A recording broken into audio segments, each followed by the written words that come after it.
And as we see here, this is the gay bird family, also known as the gayest birdies. Where are we? Well, they're in the bird exhibit.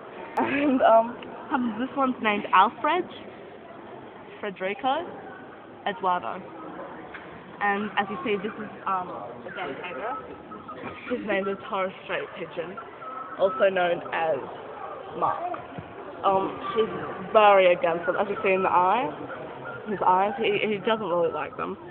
This one here is sort of smiling sexually at them. As you see, he's sort of smirking. This one, Look at his little smirk. I'm just zooming on their faces here. This one's laughing in joy. This one here is also laughing in joy. Listening to Carly is their favourite pastime. And you might see them at the Gay Mardi Gras. So, thanks.